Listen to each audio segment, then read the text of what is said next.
Assalamualaikum warahmatullahi wabarakatuh. Innal hamdalillah nahmaduhu wa nasta'inuhu wa nastahdihi wa nastaghfiruh wa na'udzu billahi min shururi anfusina wa min sayyiati a'malina. Man yahdihillahu fala mudilla lahu wa man yudlil fala hadiya lahu. Ashhadu an la ilaha illallah wahdahu la syarika lah wa ashhadu anna Muhammadan abduhu wa rasuluh. Allahumma salli wa sallim ala Muhammad wa ala alihi wa sahbihi wa tabi'ina bi ihsanin ila yaumiddin.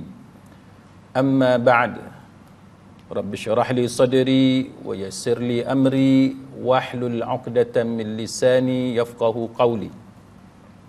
Saudara-saudari, sahabat, sahabiah, muslimin muslimat, mudah-mudahan kita semua pada malam ini mendapat rahmat daripada Allah Subhanahu wa taala, juga mendapat maghfirah, keampunan akan dosa-dosa kita diampunkan oleh Allah Subhanahu wa taala, serta kita juga mengharapkan taufik dan hidayah daripada Allah Subhanahu wa taala jua. Pada malam ni kita akan sambung pengajian fiqh mazhab Syafi'i, dan kita pada malam ni akan sambung perbincangan berkenaan dengan perkara yang harus, betul eh? Perkara yang harus. Baik. Ya? Makruh. Okey, pada malam ni kita masuk kepada perkara yang makruh. Muka surat yang ke 27. Muka surat 27. Perkara yang makruh. Baik. Apa yang dimaksudkan sebagai perkara yang makruh? Makruh terbahagi kepada dua bahagian. Yang pertamanya adalah makruh tahrim. Yang kedua adalah makruh tanzih. Baik. Apa dia makruh tahrim? Makruh tahrim ialah apa yang dituntut oleh syarak supaya ditinggalkan dengan suatu tuntutan secara putus. Secara putus maknanya secara tegas, kan? Secara tegas. Apa maksud makruh tahrim ataupun makruh tahrimi? Kalau tuan-tuan dengar orang bercakap tu, dia akan sebut sama ada makruh tahrim ataupun makruh tahrimi. Baik, apa yang dimaksudkan dengan makruh tahrim ataupun tahrimi?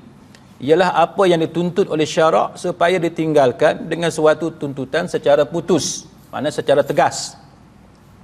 Tetapi tuntutan tersebut tahapnya kurang daripada tuntutan meninggalkan yang haram. Walaupun dia larangan, suruh tinggal, dan dia tegas, tapi dia tidak setegas dengan hukum haram. Itu makruh tahrim. Kan? Hukum dia apa? Diberikan pahala jika ditinggalkan. Kalau kita tinggalkan semata-mata kerana mematuhi arahan Allah. Kalau kita saja-saja tinggal, tak ada kaitan dengan Allah Ta'ala, tak dapat pahala. Sebab tu dia sebut, jikalau ditinggalkan semata-mata kerana mematuhi perintah Allah, maka baru dapat pahala. Dan dikenakan balasan jika dilakukan. Makna makruh tahrim ni, walaupun dia nama dia makruh tahrim, tapi sebab ada perkataan tahrim, maka kalau kita buat, akan dikenakan balasan jikalau dilakukan. Tetapi tidak sama dengan balasan jika melakukan perkara yang hukumnya haram. Tapi walaupun dikenakan balasan, tapi dia tidaklah setaraf dengan hukum haram. Maksud dia, makruh tahrimi ataupun makruh tahrim, martabat dia dekat-dekat ataupun hampir sama dengan haram. Apa contoh dia bagi di sini? Iaitu sembahyang sunat mutlak ketika terbit atau ketika terbenam matahari. Sembahyang sunat ini dihukum dengan makruh tahrim, kan?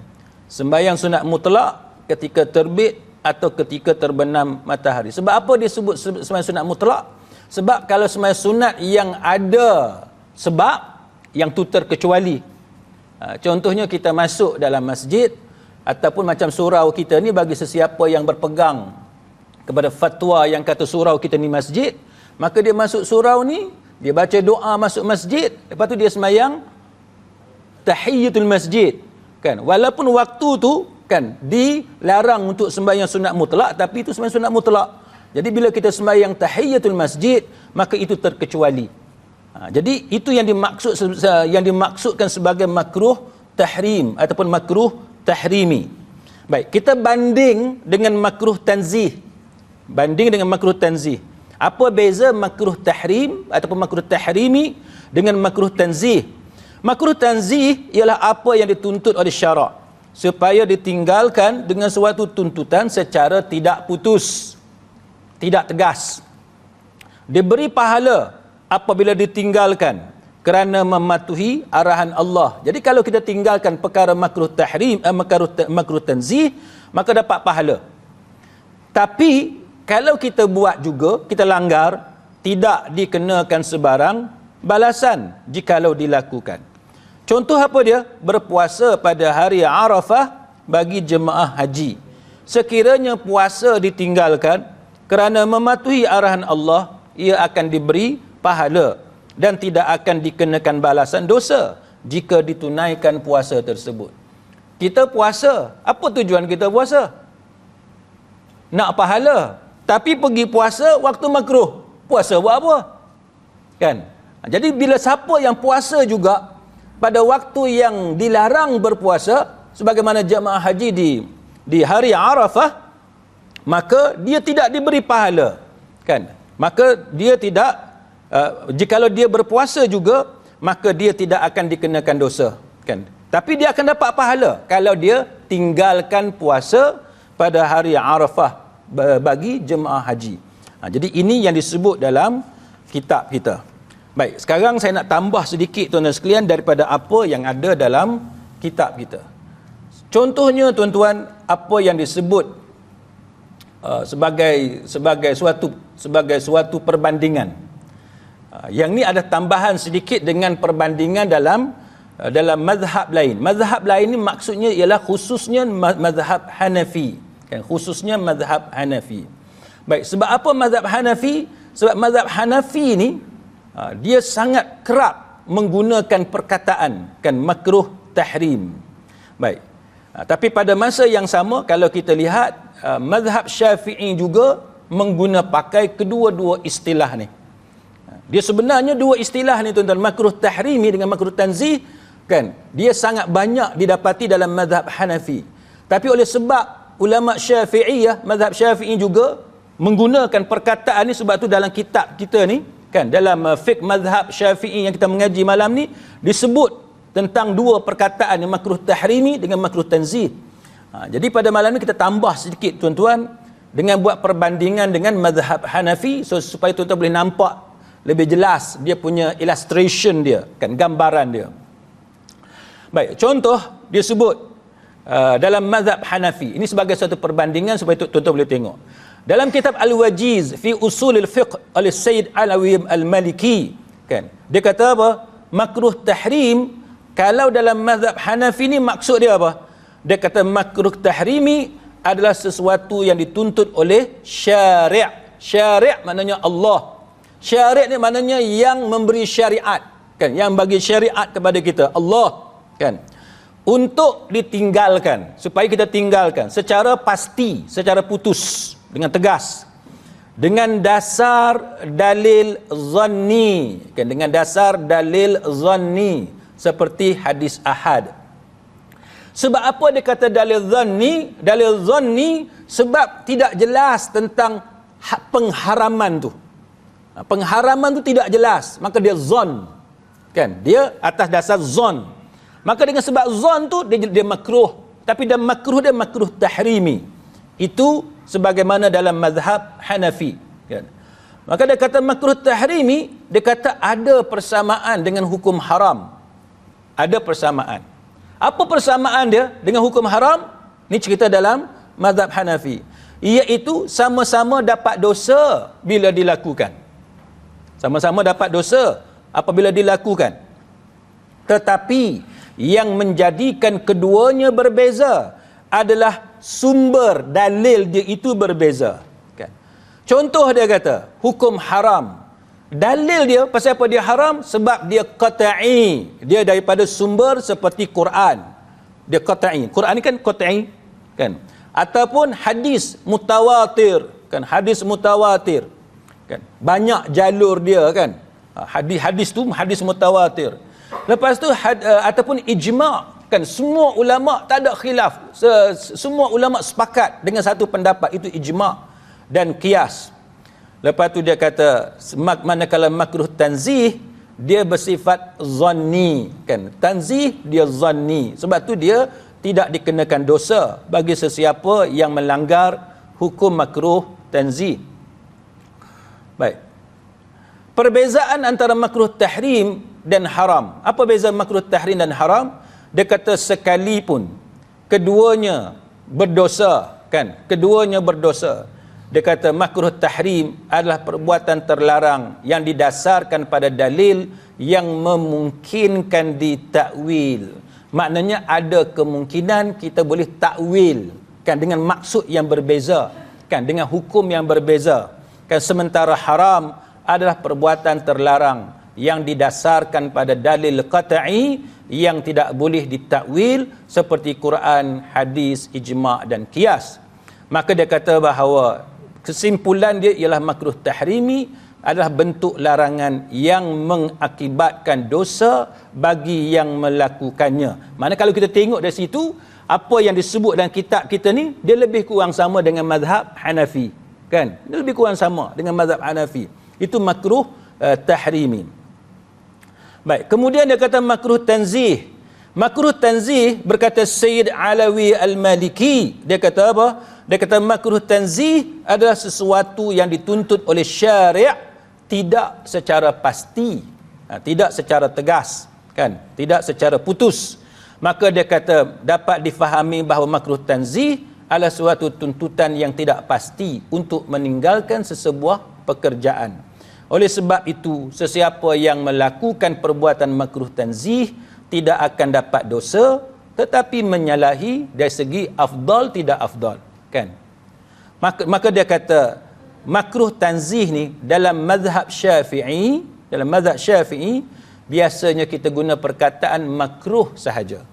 Sebab tu bila kita belajar fiqh mazhab Syafi'i ni, bila tuan-tuan dengar perkataan makruh, biasanya makruh sahaja. Kita tak dengar dua-dua perkataan, makruh tahrimi dengan makruh tanzih. Itu dari segi kebiasaannya. Tapi nanti saya akan tunjuk dekat tuan-tuan, ada juga beza. Kalau kita pergi in-depth, dengan lebih daqiq, lebih mendalam, kita akan tengok ada perbezaan dia. Tapi kita akan pergi peringkat yang lebih tinggi sedikit selepas ni. Baik. Maka dia kata, mengikut Imam Al-Baijuri, dia kata apa? Imam Al-Baijuri kata, dia kata wal farqu baina karah at-tahrim, dia kata beza antara karahah at-tahrim dengan karahah at-tanzih. Apa beza dia? Yang pertamanya makruh tahrimi menyebabkan dosa, dan yang kedua makruh tanzih tidak menyebabkan dosa. Jadi kita boleh faham, kan? Nampak tak? Bila sebut makruh tahrim, kalau tuan-tuan jumpa perkataan makruh tahrim, maknanya ada dosa kalau langgar, kan? Kalau makruh tanzih tidak melibatkan dosa. Baik. Tapi dia kata bila sebut makruh, dia ada beza dengan khilaful aula, kan? Apa dia khilaful aula? Tuan-tuan belajar fiqh, tuan-tuan jumpa perkataan khilaful aula, ataupun penceramah ataupun ustaz dia sebut perkataan, oh yang ni khilaful aula. Apa dia khilaful aula? Kan khilaful aula ni iaitu menyalahi keutamaan. Khilaful aula maksud dia menyalahi keutamaan. Bila sebut khilaful aula, dia kata yang ni biasa kita jumpa dalam literature ataupun penulisan kitab Syafi'iyah. Dia kata dua-dua ni nampak macam sama, tapi dia ada beza.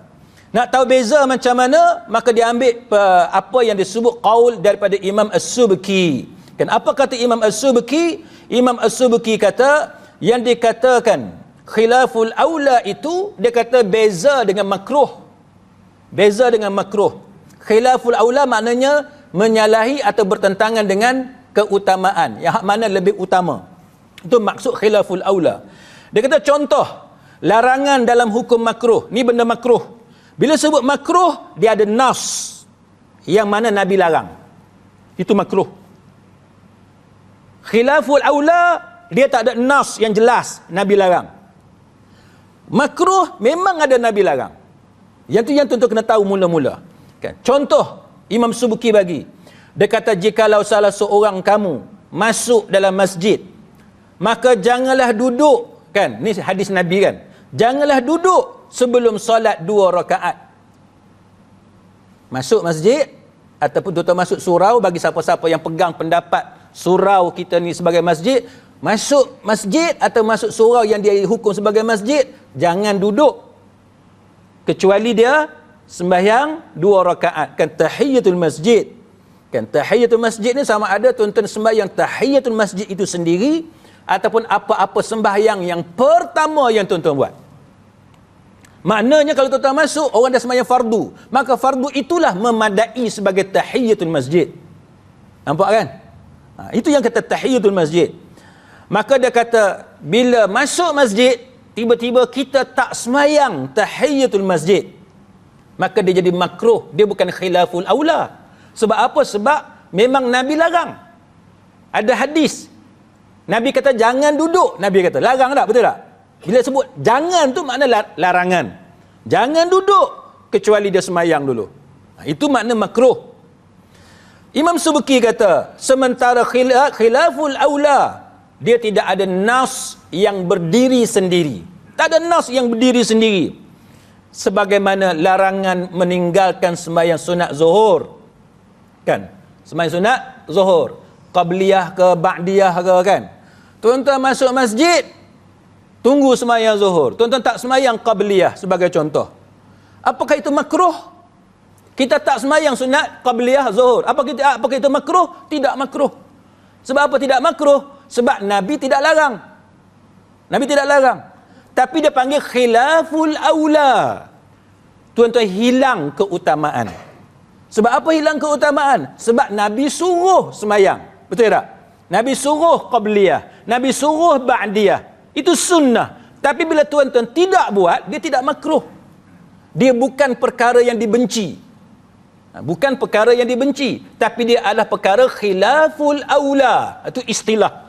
Dari segi fiqh. Jadi bila tuan-tuan belajar fiqh, tuan-tuan kena tahu istilah. Kan? Bila ulama sebut istilah tu, tuan-tuan kena dapat tangkap. Kan?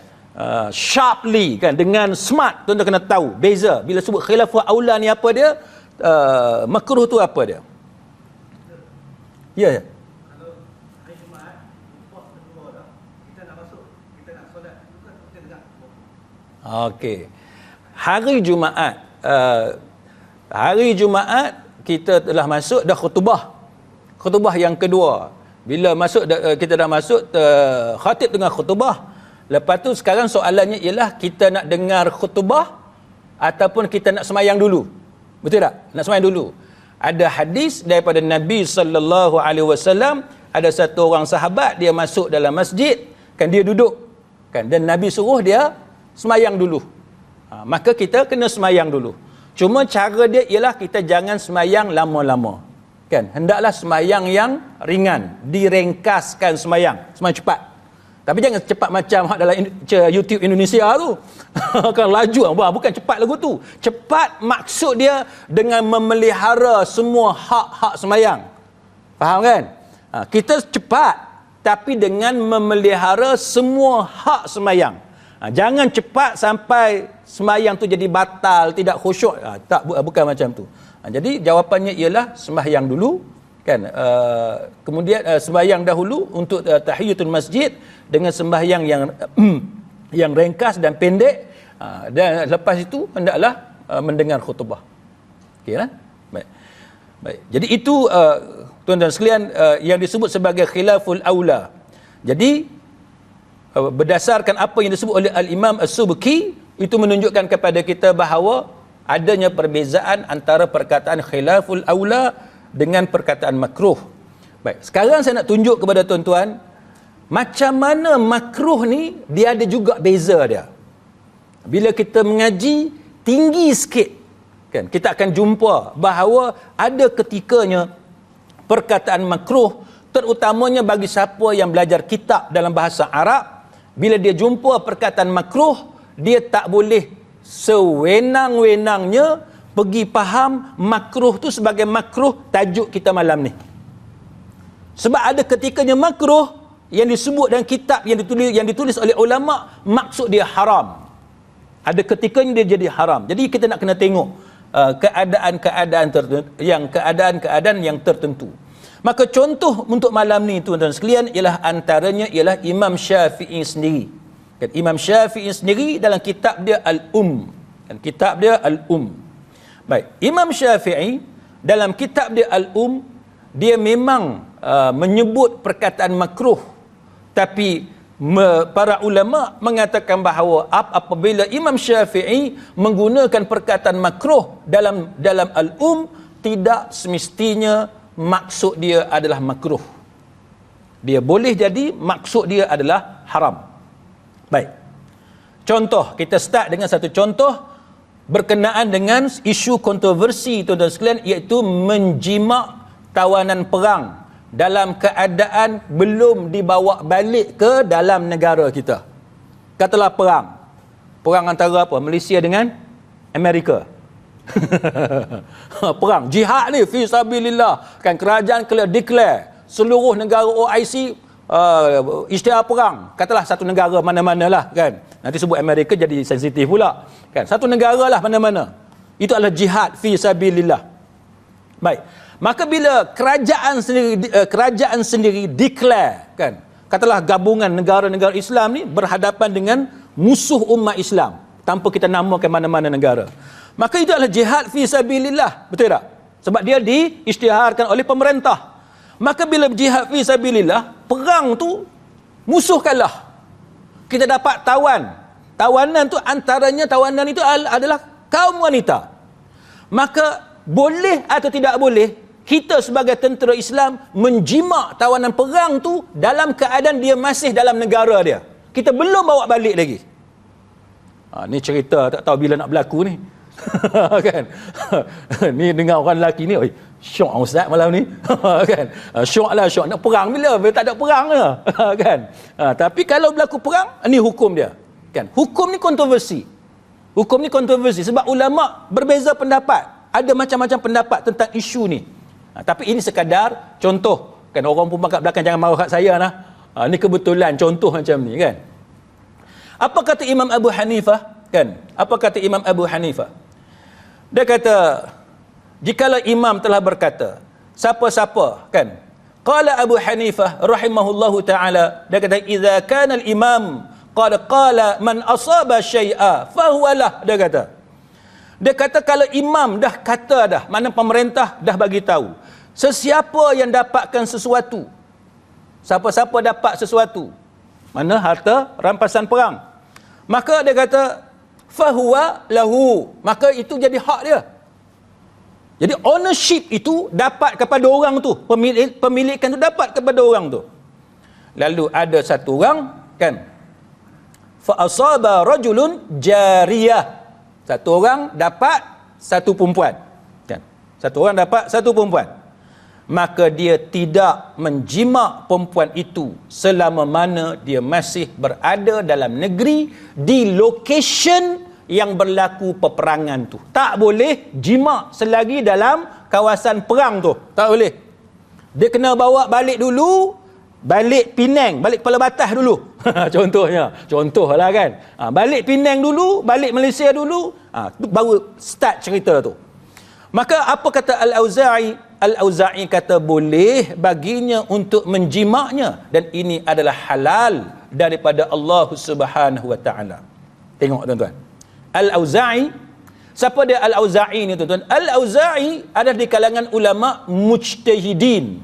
Dia antara ulama mujtahidin yang mana dia ada mazhab dia sendiri. Jadi kalau tuan-tuan kata, tak jumpa pun mazhab Al-Auza'i sekarang? Ya, sekarang tak ada. Bukan bermakna dia tidak ada, tapi dia tidak ada penerus, kan. Dia tidak popular sebagaimana empat mazhab yang utama. Tapi Al-Auza'i dia ada mazhab dia sendiri. Maka Al-Auza'i dia bukan calang-calang ulama besar, kan, tokoh besar dalam Islam, dan dia adalah di antara founder kepada mazhab dia sendiri, pengasas kepada mazhab dia sendiri yang dipanggil sebagai mazhab Al-Auza'i. Maka Al-Auza'i kata boleh baginya untuk jima', dia kata boleh, dan itu adalah halal, dia kata. Tiba-tiba Abu Yusuf, kan, Abu Yusuf ni adalah ulama besar dalam mazhab Hanafi. Ulama besar dalam mazhab Hanafi. Abu Yusuf kata apa? Sungguh berat perkataan Al-Auza'i. Sebab apa berat? Sebab Al-Auza'i kata halal. Cuba tuan-tuan tengok. Ulama ni tuan-tuan, sama-sama dia, kalau dia kata tak betul lah dia kata. Bukan bermakna kita hina ulama tu, kita pelekeh dia, tak. Tapi bila kita rasa dalil dia tak cukup kuat, kita berhak untuk nyatakan pendapat kita. Orang kita sekarang, kan, bila kita berbeza pendapat, dia jadi bergaduh. Yang ni tak betul. Berbeza pendapat benda biasa. Betul tak? Berbeza pendapat benda biasa. Nasi kandak mana paling sedap? Sepakat lah. Mana sepakat? Tak ada ijma'nya di kalangan ulama' Pulau Pinang. Kan? Ada kata din jelutong, ada sebut ni dapat komisen apa malam ni. Ada kata din din maju, kan, ada kata kampung Melayu, kan, ada macam-macam lah. Ada kata immigration. Takkan tuan-tuan nak bergaduh pasal nasi kandak. Siapa yang rasa hak tu hak sedap, dia pergi tempat tu. Sama dengan hukum hakam. Hukum hakam ni tuan-tuan, ada ulama dia kata tak betul tu dia kata. Maka kita tak boleh paksa setiap orang untuk berpegang kepada satu hukum yang dia tak yakin dengan kebenaran. Faham tak? Jadi ulama besar ni macam Abu Yusuf, dia kata apa yang disebut oleh Al-Auza'i, dia kata tak betul, dia kata. Sebab tu dia kata sungguh berat perkataan Al-Auza'i. Bila Al-Auza'i kata halal, dia kata aku telah bertemu guru-guru kami di kalangan para ulama. Mereka membenci dengan fatwa kata ini halal, ini haram, dia kata, kecuali dalam perkara yang jelas dalam Al-Quran yang tidak perlu kepada penafsiran. Sebab tu tuan-tuan boleh tengok, kalau tuan-tuan rajin, tuan-tuan buka dalam fatwa ulama, ada ketikanya ulama dia tak guna perkataan haram, halal. Walaupun sepatutnya fatwa dia kena guna perkataan halal, haram dan supaya jelas, tapi ramai ulama dia sangat berhati-hati bila nak guna istilah-istilah macam tu. Kat rumah saya tuan-tuan, ada fatwa Imam Ibn Taymiyah dalam bahasa Arab. Saya dan kepala saya dulu-dulu kita mula mengaji, kita duk ingat, kan, orang yang syadid macam Ibn Taymiyah ni. Ibn Taymiyah ni syadid tuan-tuan, dia sangat ketat. Bagi kita sepatutnya dia kena cerita hukum, halal, haram, sunnah, bid'ah apa semua. Tapi bila kita buka fatwa dia tidak guna perkataan halal, haram, sunnah, wajib, fardu dengan sewenang-wenang. Ada ketikanya dia kata tak mengapa, kan? Ganti kepada boleh, kan? Jadi ulama ni dia sangat berhati-hati dengan istilah. Maka dia kata dengan sebab itu mereka benci fatwa dengan mudah nak kata ini halal, ini haram. Padahal Al-Auza'i ni tuan-tuan, ulama di peringkat mujtahidin. Dia boleh berijtihad. Dia boleh ada mazhab sendiri. Tapi itu pun Abu Yusuf tidak bersetuju dengan Al-Auza'i rahimahullahu ta'ala. Maka dipetikkan kata-kata tabi'in, hati-hatilah kamu, jangan sampai seseorang itu berkata Allah Ta'ala telah menghalalkan ini atau meredainya, lalu Allah berkata kepadanya aku tidak menghalalkan ini ataupun aku tidak meredainya, Allah mengharamkan ini dan sebagainya. Jadi itu antara peringatan yang diperingatkan kepada kita semua, kan. Jadi samalah juga tuan-tuan sekalian, Al-Imam Asy-Syafi'i rahimahullahu ta'ala, dia sebut tentang apa yang dibawakan oleh Ibrahim An-Nakhai. Dia kata apa? Bahawasanya dia menyampaikan daripada para sahabatnya bahawa mereka apabila bagi fatwa, kan, bagi hukum hakam, bolehnya sesuatu ataupun dilarangnya sesuatu, maka mereka kata ini adalah makruh dan ini hukumnya tidak mengapa, kan. Adapun jikalau kata halal haram itu, dia kata itu sangat berat, kan, sangat berat. Sebab tu bila perkataan makruh ni kita kena hati-hati, sebab makruh dia boleh jadi maksud dia haram. Tapi ulama dia tak guna perkataan haram sebab dia sangat berhati-hati untuk tidak membiasakan diri mengharamkan sesuatu. Sebab tu perkataan makruh kena hati-hati. Maka ini yang disebut oleh Al-Imam Syafi'i rahimahullahu ta'ala, bahawa kemungkinan bila dia sebut makruh, kemungkinan dia haram. Kemungkinan dia haram. Nampak kan? Maka contoh dia apa dia, tuan-tuan? Contohnya ialah sebagaimana yang disebut oleh Abu Hamid Al-Ghazali rahimahullahu ta'ala. Dia kata apa? Dia kata ada pun makruh ialah lafaz yang mempunyai banyak maknanya dari segi tradition, kan, tradisi para ulama fiqh. Apa dia kemungkinan itu? Yang pertamanya dia kata mahzur. Apa dia mahzur? Iaitu dilarang. Maka dia kata, aku memandang ini makruh. Imam Syafi'i kata, aku memandang ini makruh. Maka maksud dia adalah haram. Ada kemungkinan maksud dia adalah haram. Yang kedua, ni siapa yang sebut ni? Imam Ghazali dalam kitab dia Al-Mustasfa. Kan, Al-Mustasfa. Dia kata apa? Dia kata yang kedua, apa yang dilarang tetapi larangan itu tanzih, tidak berdosa. Kan? Tanzih yang didefinisikan bahawa dengan meninggalkannya itu lebih baik daripada melakukannya, walaupun tidak ada hukuman ke atas meninggalkannya. Kan? Sebagaimana an-nadbu yang kita orang Melayu panggil sunat. An-nadbu kan mandub. Mandub tu dia kata sunat tu sebagaimana sunat. Kalau kita buat sunat dapat pahala, kita tinggal tak dapat dosa. Makruh tanzih macam itulah. Bila kita langgar makruh tanzih, kita tak dapat apa-apa, kan? Tapi kalau kita tinggalkan, maka kita dapat pahala. Apa dia contoh yang dia bagi? Baik, nombor satu. Contoh yang pertama ialah Imam Syafi'i dalam Al-Um. Dia kata fakullu man halafa bighairillah karihtu lahu. Dia kata semua orang yang bersumpah dengan nama selain daripada nama Allah, aku membencinya. Siapa yang pandai bahasa Arab dia tengok tu, karihtu lahu. Kan? Karaha bulat tu, kan? Jadi dia bukan makruh. Walaupun perkataan tu kita kata nampak macam makruh, aku benci dia, tapi benci tu maksud dia haram. Benci tu maksud dia haram, bukan makruh. Pasal apa? Kerana hadis-hadis menunjukkan bahawa, contohnya hadis Nabi kata man halafa bi ghairillah faqad kafara au asyrak. Barang siapa yang bersumpah selain daripada Allah, maka sungguh dia telah kafir atau melakukan syirik. Syirik dia tidak makruh, kan? Kafir dia tidak makruh, dia haram.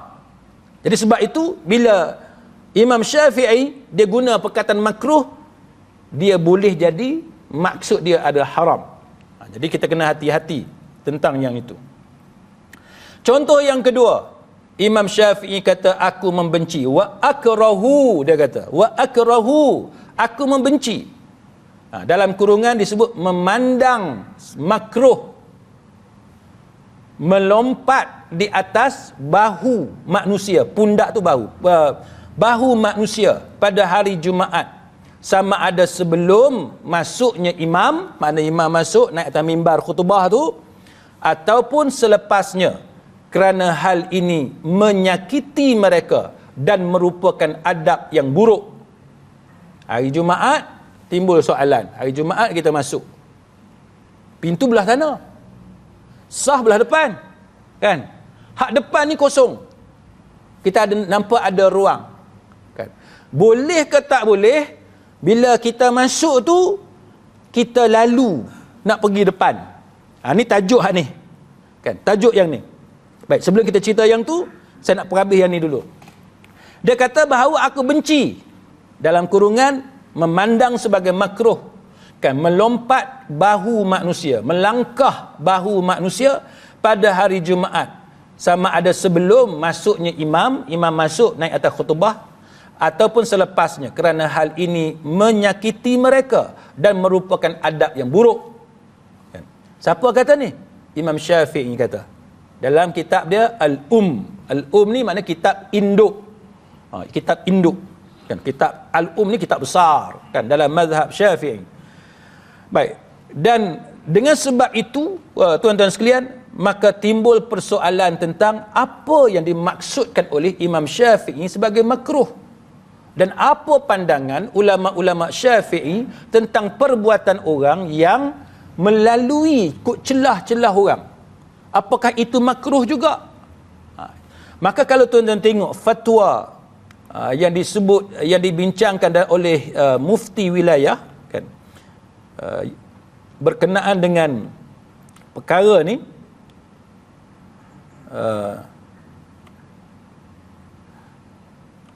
baik. Contohnya tuan-tuan sekalian, apa yang dimaksudkan sebagai melangkah bahu manusia. Baik, dia ada beza. Tuan-tuan masuk dalam masjid, tuan-tuan lalu ikut celah yang kosong. Kan? Ikut celah yang kosong. Tanpa tuan-tuan pisahkan orang tu. Tanpa tuan-tuan langkah bahu dia. Itu lain.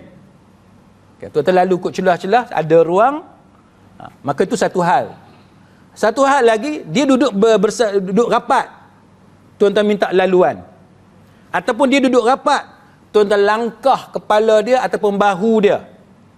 Ini antara benda yang dibincangkan berkenaan dengan hal ni. Baik. Dia ada satu riwayat, tuan-tuan sekalian, yang mana Abdullah bin Busr radhiyallahu anhu, dia cerita kan, ada satu orang dia melangkah bahu jemaah ketika hari Jumaat, sembahyang Jumaat. Dalam keadaan Nabi sallallahu alaihi wasallam masa tu sedang menyampaikan khutbah. Kan? Masa Nabi sedang khutbah, dia lalu. Lalu Nabi bagi tahu dekat dia, "Ijlis faqad azaita." Nabi kata, "Ijlis, duduk." Nabi kata, "Faqad azaita." Kamu telah mengganggu. Kamu telah mengganggu. Hadis ni hadis Abu Dawud dan Imam Ibn Majah dan disahihkan oleh Al-Albani rahimahullahu ta'ala. Maka ulama berbeza pendapat pasal berkenaan dengan hukum melangkah bahu orang. Maknanya dia duduk rapat, kita langkah bahu dia, angkat kaki tinggi. Faham kan? Kita angkat kaki tinggi, langkah. Maka pendapat yang pertama, dia kata makruh, dan ini adalah pendapat majoriti ulama dan pendapat yang masyhur menurut Syafi'iyah dan mazhab Hambali. Cuba tuan-tuan tengok. Lain dengan hak kita baca tadi. Hak kita baca tadi, Imam Syafi'i dia sebut makruh, tapi maksud dia haram. Ulama Syafi'iyah dia kata makruh, bukannya haram. Beza tak? Beza.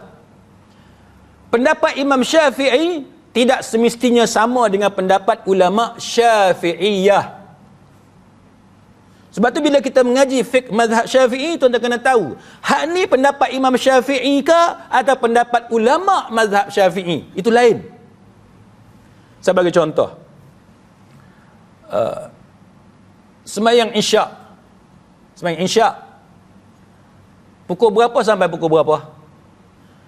Kita di Malaysia ni, kan, di Pulau Pinang di Malaysia kita ni, kita mazhab Syafi'i, kita kata kita Isyak kita bila habis maghrib. Sekarang ni lebih kurang habis maghrib dalam pukul 8.30 kan, 8.31 habis maghrib. Itu Isyak. Maknanya hilang warna merah di langit kan, hilang warna merah. Di Malaysia ni kita tak ada masalah bab hilang warna merah, dan tuan-tuan pun bukan nak tengok pun warna merah tu. Tengok merah dekat jam tu ya, nampak berkelip-kelip tu ya lah tu. Kan? Di England tuan-tuan, saya duduk di England, merah tu tak hilang. Sebab England ni dia ke utara. Jadi cahaya merah di langit tu dia tak hilang, menyebabkan ulama kena ijtihad.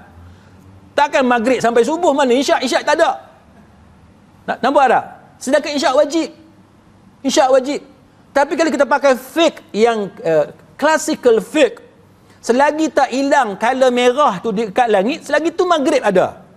Maknanya siapa yang duduk di England atau di Eropah ataupun negara yang macam tu, yang menghala ke kutub tu, maka dia tak ada waktu isyak. Lepas tu masuk subuh. Jadi tak boleh. Dia kena ada ijtihad. Jadi ada ijtihad lah. Sejam setengah ke, automatik masuk isyak, macam-macam lah ijtihad. Yang tu kita cerita waktu lain. Baik. Maka dalam mazhab kita tuan-tuan, waktu maghrib ni ialah habis maghrib, waktu isyak habis maghrib dengan hilangnya cahaya merah di langit kan. Sekarang ni 8.30 masuk waktu isyak. Lepas tu isyak tu habis apabila masuk waktu subuh. Subuh kita sekarang ni 6 lebih kurang 6:02 minit kan. Macam mana subuh tu masuk? Bila ada fajar shadiq, fajar yang kedua. Itu adalah qaul qadim, pendapat lama Imam Syafi'i. Pendapat lama Imam Syafi'i. Pendapat baru Imam Syafi'i, qaul jadid Imam Syafi'i ialah isyak kita hanyalah sampai tengah malam sahaja. Malam tu tuan kena kerat 2, katalah lebih kurang 12 lebih, 12.30 ke apa semua, kerat 2, lepas tu isyak dah tak ada dah. Mana pukul 1 pagi tak boleh sembahyang isyak. Berdasarkan pendapat baru Imam Syafi'i. Jadi kalau tuan-tuan nak ikut Imam Syafi'i, tuan-tuan tak boleh sembahyang isyak pukul 2 pagi, 3 pagi, tak boleh. Tetapi ijtihad Imam Nawawi rahimahullahu ta'ala, dia mentarjihkan pendapat qaul qadim, pendapat lama Imam Syafi'i. Dia tak ambil pendapat baru Imam Syafi'i, dia ambil pendapat lama Imam Syafi'i. Isyak kita hanya habis bila masuk subuh. Mana tuan-tuan boleh sembahyang? Pukul 4 pagi. Isyak pukul 4 pagi boleh. Sembahyang isyak pukul 5 pagi boleh. Sembahyang isyak pukul 5:45 pagi pun boleh. Kan selagi belum masuk subuh, selagi tu boleh sembahyang isyak. Itu maknanya Imam Nawawi dia tidak mengambil kira pendapat yang latest daripada Imam Syafi'i. Baik. Jadi itu berkenaan dengan apa yang dilarang oleh Nabi sallallahu alaihi wasallam masa sembahyang Jumaat. Sembahyang Jumaat ni dia ada adab-adab dia lah kan. Kawan saya lawyer, ada kawan dia lawyer juga daripada Kuala Lumpur, ada kes di Penang. Dia pun bawa kawan dia pergi semayang dekat satu masjid di belah Tanjung tu. Lepas tu ustaz yang tengah khutbah ni, saya lupalah nama apa ustaz tu, dia duduk cerita, dia kata masa dia masuk tu, ustaz tu duduk tengah cerita pasal orang yang datang awal sembahyang Jumaat dengan orang yang datang lambat sembahyang Jumaat. Kan? Siapa yang datang awal dapat apa? Unta apa semua kan? Siapa yang last kali dapat apa? Telok. Kan?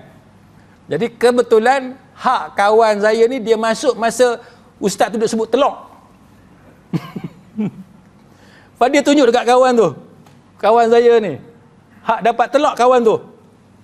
Kan? Yang kawan saya ni berubah muka. Sembahyang Jumaat, khatib atas mimbar tu, khatib tunjuk kat dia kat pintu tu, semua orang pakai pandang kat dia. Dia kata aku malu, dia kata. Dah lah pakai baju putih seluar hitam. Orang tahu kita lawyer. Kan? Tiba-tiba khatib pergi tunjuk tu dia. Hak mana geng dapat unta, hak mana geng dapat telur, tu hak telur tu. Kan? Tu cerita hari Jumaat. Jadi Jumaat ni tuan-tuan datang awal lah, kecuali ada urusan yang tak boleh elak tu nak buat macam mana kan. Tapi datang awal. Baik, ulama berbeza pendapat tentang hukum berkenaan dengan melangkah bahu tadi. Maka yang pertamanya hukum makruh sebagaimana yang kita sebut tadi, manakala Imam Malik dan Al-Auza'i rahimahullahu taala dia kata makruh ini berlaku jikalau khatib sudah naik atas mimbar. Kalau khatib dah naik atas mimbar baru makruh, dia kata.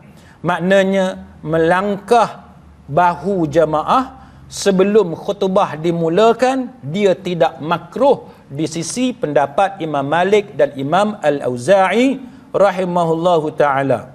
Itu secara ringkaslah. Baik, pendapat yang kedua, dia kata bahawa melangkah bahu jemaah ni, langkah kaki naik atas bahu tu, Hukumnya adalah haram secara mutlak. Tak kira lah hari Jumaat ke di luar Jumaat. Hak ni tuan-tuan, dekat Malaysia ni kita payah nak jumpa. Bak angkat kaki langkah bahu ni, yang ni payah nak jumpa. Banyak nak jumpa, tuan-tuan pergi kat Mekah, kat Madinah, tuan-tuan tengok. Kan? Orang luar ni tuan-tuan, bangsa yang tertentu, negara tertentu, tak mau sebutlah negara mana, tuan-tuan boleh tengok sendiri. Hak ni dia orang duk buat. Kita boleh tengok depan mata kita. Kan? Depan mata kita. Dia boleh langkah gitu di atas kepala kita.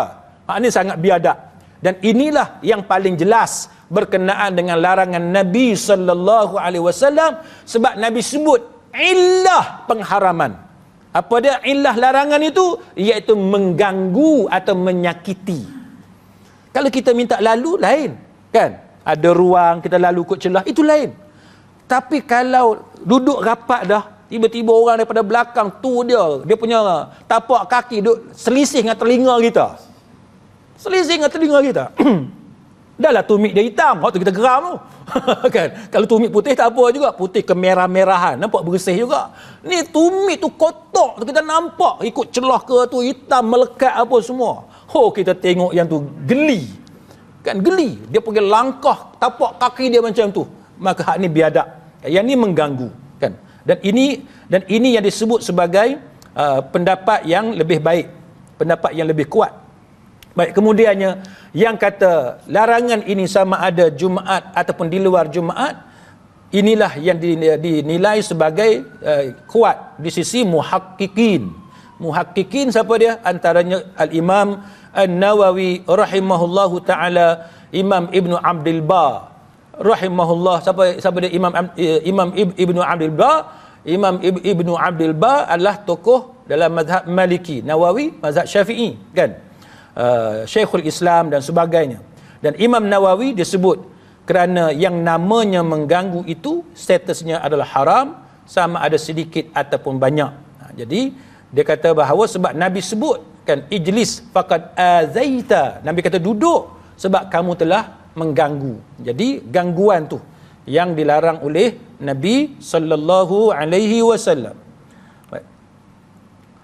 Kemudian selain daripada itu, Al-Imam Asy-Syafi'i kata wa akrahu niyahah, aku membenci niyahah. Kan niyahah apa dia? Iaitu ratapan selepas kematian. Jadi makruh, membenci itu dengan maksud adalah haram. Kan?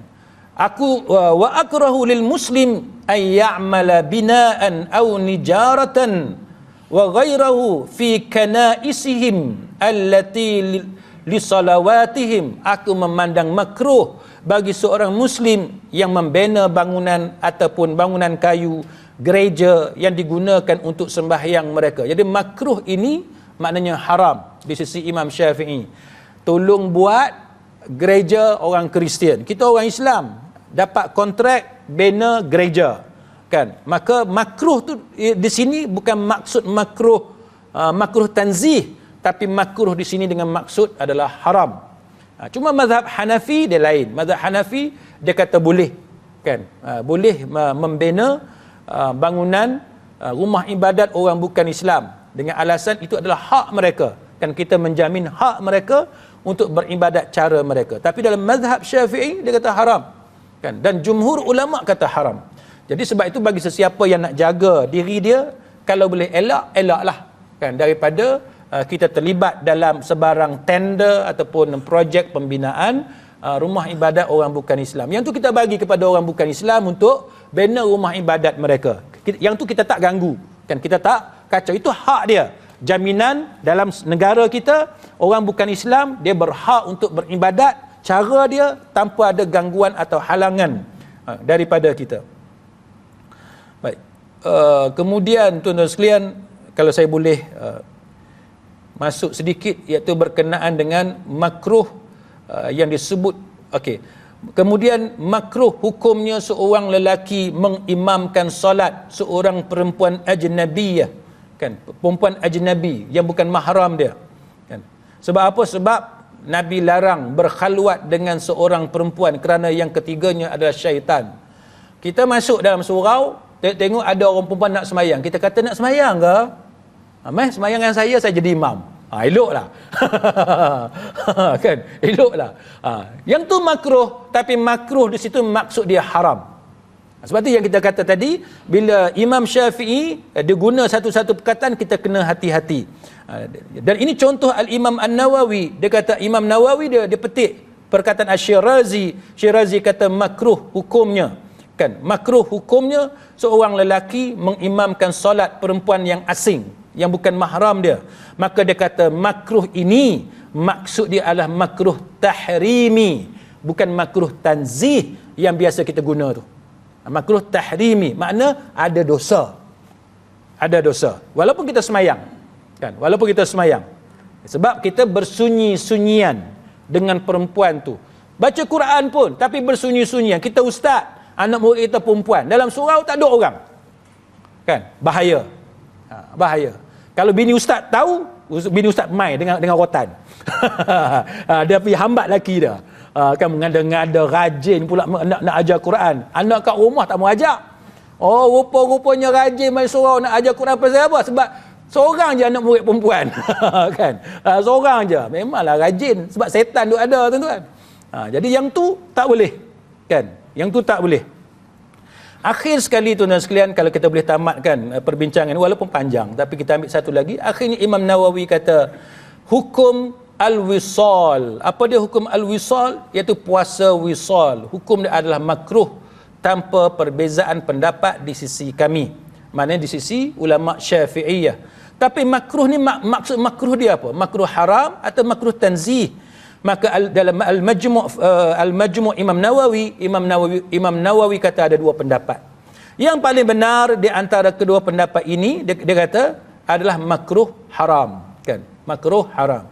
Apa dia puasa wisal?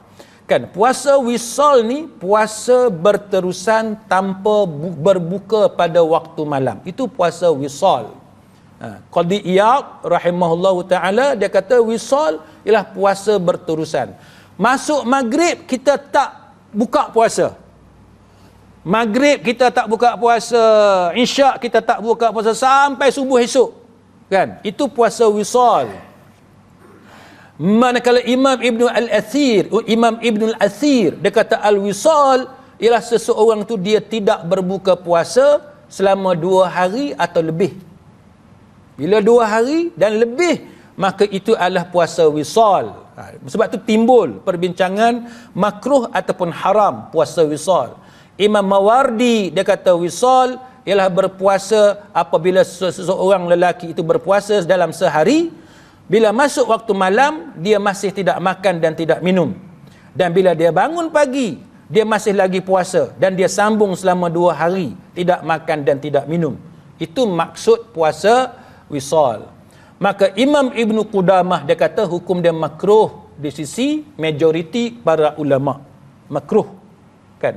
Hak bagusnya macam biasa. Kita puasa, masuk maghrib, kita berbuka. Imam Nawawi dia kata bahawa hukum puasa wisal adalah makruh di sisi kami tanpa sebarang khilaf. Maka adakah makruh tahrimi atau makruh tanzih? Dia kata ada khilaf di kalangan ulama mazhab Syafi'i. Yang paling sahih dia kata hukumnya adalah makruh tahrimi, ada dosa. Makruh tahrimi. Pasal apa, tuan-tuan? Ada isu ni sebabnya berlaku pada zaman Nabi sallallahu alaihi wasallam. Hadis Bukhari, naha Rasulullah sallallahu alaihi wasallam anil wisal fi shaum. Nabi larang perbuatan wisal dalam puasa. Satu orang lelaki ni tanya dekat Nabi. Dia tanya dekat Nabi, innaka tuwasil ya Rasulullah, engkau sendiri puasa wisal. Jadi sahabat ni nak puasa wisal juga sebab Nabi puasa wisal. Kan? Maka Nabi pun kata, wa ayyukum mithli inni abitu yut'imuni rabbi wa yasqin. Dia kata, siapa di kalangan kamu yang sama seperti aku? Sesungguhnya aku diberi makan dan minuman oleh Tuhanku semasa aku tidur. Apa maksud Nabi bila Nabi kata macam tu? Masa aku tidur, aku diberi makan dan minum oleh Tuhanku. Nabi larang, tapi Nabi sendiri buat. Faham tak? Tapi Nabi bagi alasan. Aku tidur tu Allah bagi aku makan dan minum.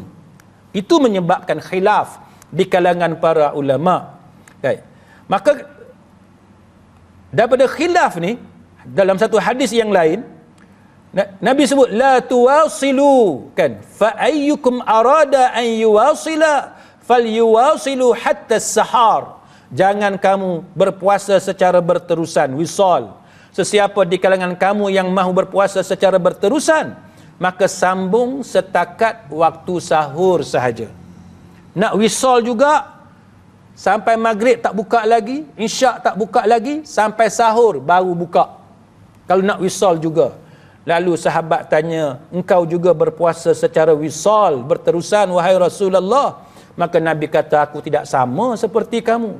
Sesungguhnya ketika aku tidur, Tuhan memberi makan kepada aku dan memberi minum kepada aku. Ini hadis Bukhari. Maka ringkas dia, tuan-tuan sekalian, ulama fiqh bila dia bincang pasal isu ni, dia kata bahawa sebahagian di kalangan mereka mengatakan bahawa hak ni khususiyah bagi Nabi sallallahu alaihi wasallam sahaja. Manakala bagi kita umat baginda, kita puasa sebagaimana yang kita belajar sebelum ni. Kan? Maka para ulama bila bincang tentang Nabi sebut inni abituli mutaimun yutaimuni wasaqin yasqin, sesungguhnya aku tidur dalam keadaan Tuhan memberi aku makan dan minum, maka ulama berbeza pendapat. Antaranya Imam Mawardi kata apa? Dia kata bahawa Allah memberi makan dan minum kepada Nabi secara hakiki. Sungguh Nabi tu dapat makanan dan minuman daripada Allah Ta'ala. Dan makna yang kedua ialah Allah bagi kekuatan. Walaupun Nabi tak makan, Nabi tak minum, Nabi tak dapat makanan masuk dalam tubuh baginda, tapi Nabi tetap kuat pada malam tu. Itu maksud yang kedua yang disebut oleh Imam Al-Mawardi, kan. Maka sebagai kesimpulan dia, tuan-tuan sekalian, dia adalah dilarang. Dia adalah dilarang. Sebab apa? Sebagai rahmat kepada kita semua. Ke ada siapa-siapa tuan-tuan di sini kalau sampai sahur esok boleh gagah lagi? Ada? Kan? Jadi rata-ratanya tak boleh. Kita akan keletihan, tubuh kita lemah dan sebagainya. Tambah pula kita bekerja, kan? Kita bekerja, kita perlukan tenaga. Maka dengan sebab itu, Aisyah radhiyallahu anha dia kata apa?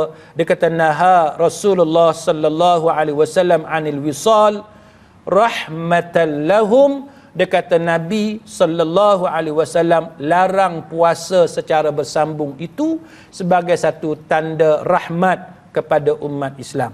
Jadi kita tak payahlah puasa wisal. Yang kedua, sebab nak mengelak daripada bosan ataupun jemu. Kita buat benda kita mampu cukup.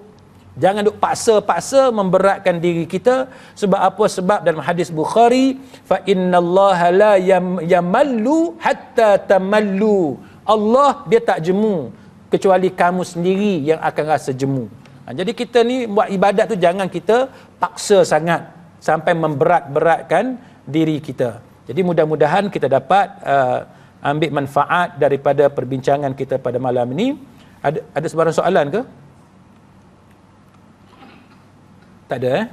Jadi wallahu a'lam wabillahi taufiq wal hidayah. Wassalamualaikum warahmatullahi wabarakatuh. Subhanakallahumma wa bihamdik asyhadu an la ilaha illa anta astaghfiruka wa atubu ilaik.